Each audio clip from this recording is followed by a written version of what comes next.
IT job కోసం చూస్తున్నారా? ఐటీలో కెరియర్ బిల్డ్ చూసుకోవాలనుకుంటున్నారా? అయితే సమాధానం కోడింగ్ ట్యూటర్. నమస్తే, welcome to I dream talking point with Kavitha.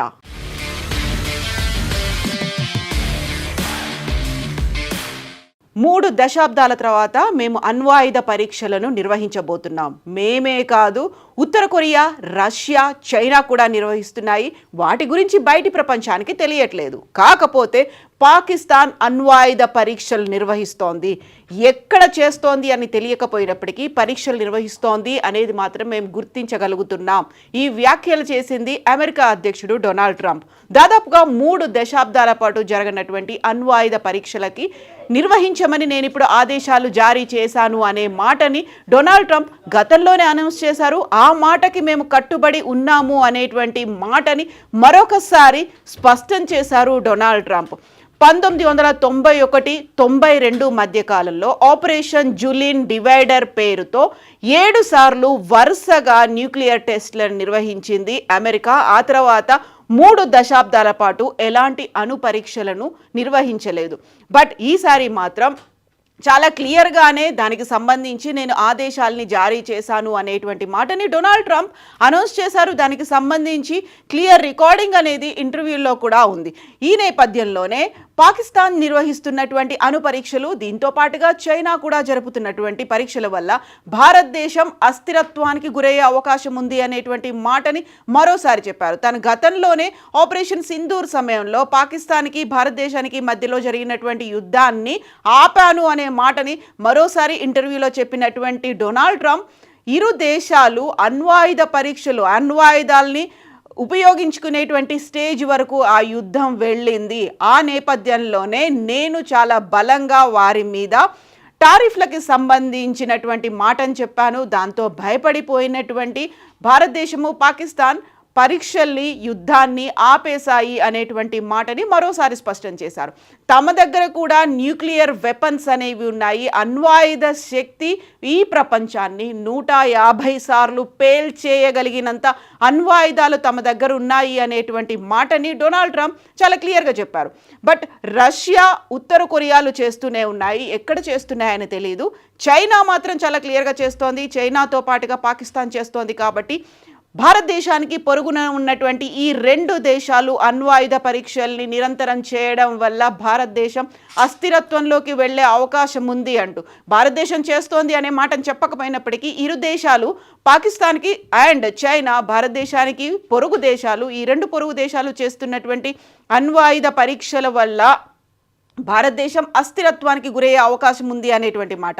3 దశాబ్దాల క్రితం ఆపేసినటువంటి మేము అణ్వాయుధ పరీక్షల్ని మేము చేయబోతున్నాము, దానికి సంబంధించి ఆదేశాలు ఇచ్చామన్నప్పుడు ఆపరేషన్ జులిన్ డివైడర్, ఆ తర్వాత జరిగినటువంటి అణ్వాయుధ ఒప్పందానికి సంబంధించి ఒక ట్రీటీ అనేది కుదుర్చుకున్న తర్వాత అమెరికా ఇప్పటిదాకా అణ్వాయుధ పరీక్షలు అయితే చేయలేదు. ఈ విషయాన్ని అయితే అందరూ గుట్టుగా ఉంచుతున్నారు. బట్ నేను మాత్రం బహిర్గతం చేస్తున్నాను, చాలా అఫీషియల్గానే దీన్ని అనౌన్స్ చేస్తున్నాను అనేటువంటి మాటని డొనాల్డ్ ట్రంప్ అయితే చాలా క్లియర్గా చేశారు. తాజాగా ఆయన తీసుకున్నటువంటి ఆ నిర్ణయాన్ని సమర్థించడమే కాదు, దానికి సంబంధించి క్లారిఫికేషన్ కూడా ఇచ్చారు.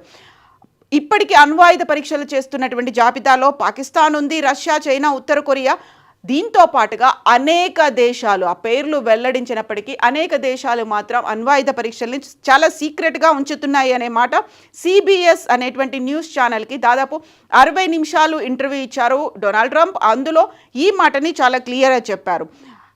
మిగతా దేశాలు ఏవి వాటి గురించి బహిరంగంగా మాట్లాడట్లేదు, నేను మాత్రమే బహిరంగంగా మాట్లాడుతున్నాను అనే మాట చెప్పాడు. రష్యా, చైనా వద్ద ఉన్నటువంటి అణ్వాయుధాల కంటే తమ దగ్గర అత్యంత శక్తివంతమైనటువంటి అణ్వాయుధాలు ఎక్కువగానే ఉన్నాయి, వారికంటే ఎక్కువగా ఉన్నాయి, అందులోనూ అత్యంత శక్తివంతమైనవి.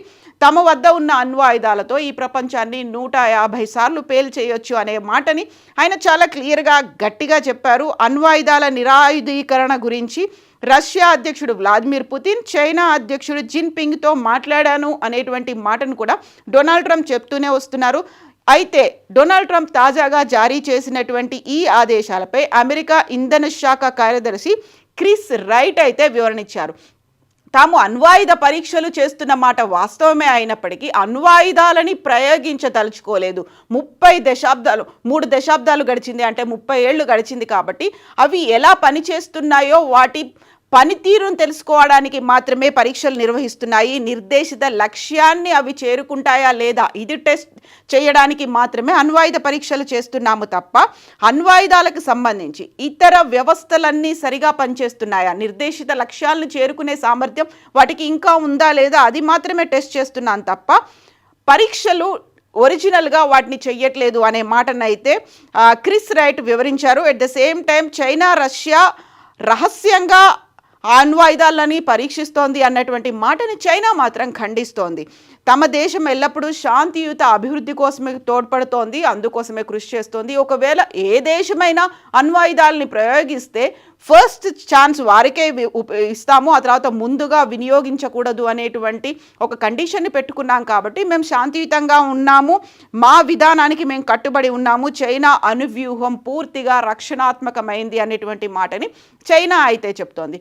బట్ రష్యా ఇప్పటికైతే దానికి సంబంధించి అఫీషియల్గా ఏది వెల్లడించకపోయినప్పటికీ రష్యా కూడా ఈ మధ్య కాలంలో తరచుగా డ్రోన్తో పాటుగా కింద అండర్ గ్రౌండ్లో కూడా టన్నెళ్లలో కూడా వాటిని చేస్తోంది అనేటువంటి మాటని అన్అఫీషియల్గానే వెల్లడించింది. At the same time Pakistan చేస్తోంది అనే మాట, పాకిస్తాన్ మాకు నమ్మకమైనటువంటి మిత్రుడు ఎప్పటికీ కాబోడు అనేటువంటి మాటని డొనాల్డ్ ట్రంప్ మరొకసారి చెప్పినప్పటికీ కూడా దాంతో సంబంధాలని తెంచుకోవడానికి మాత్రం తాము రెడీగా ఉన్నామా లేదా అనేటువంటి విషయాన్ని మాత్రం డొనాల్డ్ ట్రంప్ వెల్లడించలేదు. నమ్మకమైన మిత్రుడు కాదు అనే మాట.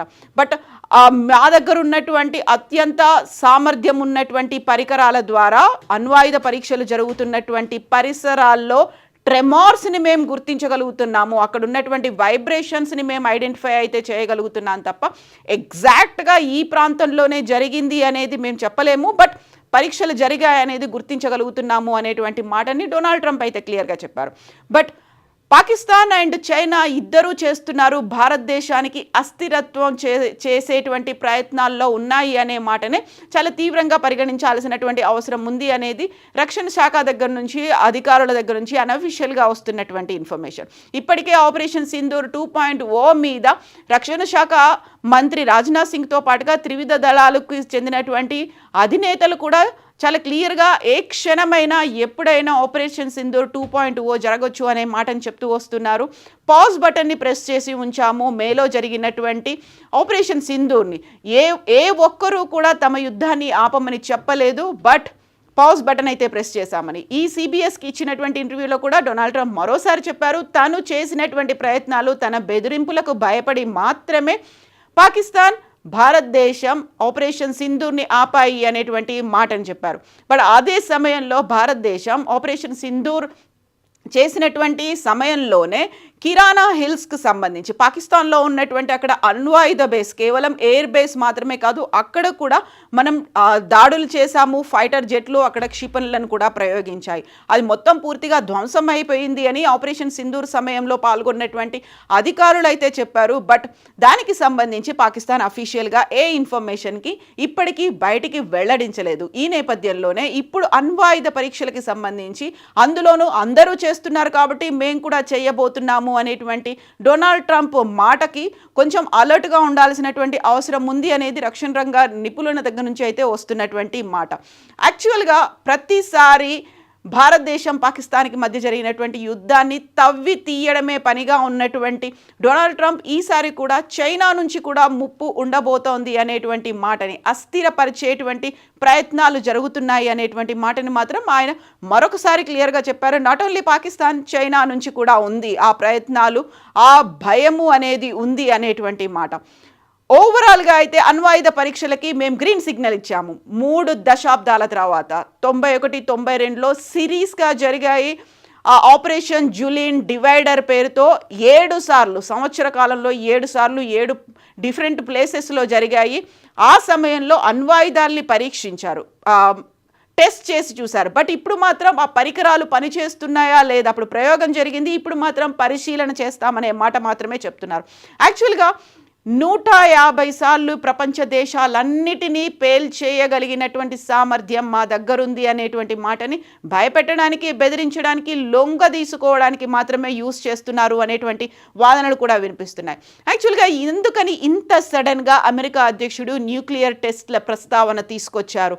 ఎందుకని మళ్ళీ అందులో భారతదేశం గురించి వివరిస్తున్నారు? కేవలం పాకిస్తాన్ నుంచి కాకుండా చైనా నుంచి కూడా ప్రమాదం పొంచి ఉంది, అస్థిరపరచడానికి కుట్రలు జరుగుతున్నాయి అనేటువంటి మాటని ఎందుకన్నారు? దీని మీద కూడా దృష్టి సారించాల్సినటువంటి అవసరం ఉంది అనేటువంటి వాదనలు కూడా వినిపిస్తున్నాయి. మీరేమనుకుంటున్నారో కామెంట్స్ రూపంలో తెలియజేయండి. నిజంగా ప్రస్తుతం ఉన్నటువంటి సమాజం దేనికి ప్రయారిటీ ఇస్తుంది? ఆర్థిక సంబంధాల చుట్టూ మాత్రమే తిరుగుతుంది. మళ్ళీ ఎన్నికలంగానే చాలా విరక్తి కలుగుతున్నాం. మంచి అనిపిస్తుంది కదా, లేడీస్ కూడా ఛాలెంజింగ్ జాబ్స్ చేసినప్పుడు చాలా బాగుంటది. ట్రాఫిక్ అసిస్టెంట్స్ గా నియమించిన ట్రాన్స్జెండర్స్ అందరితో సాల్యూట్ చేయించుకుంటున్నారు. ఫుడ్ డెలివరీ ఇవ్వటానికి వెళ్ళినటువంటి డెలివరీ బాయ్ అనిల్ పై కళ్ళ ముందు పెళ్ళండి కొట్టి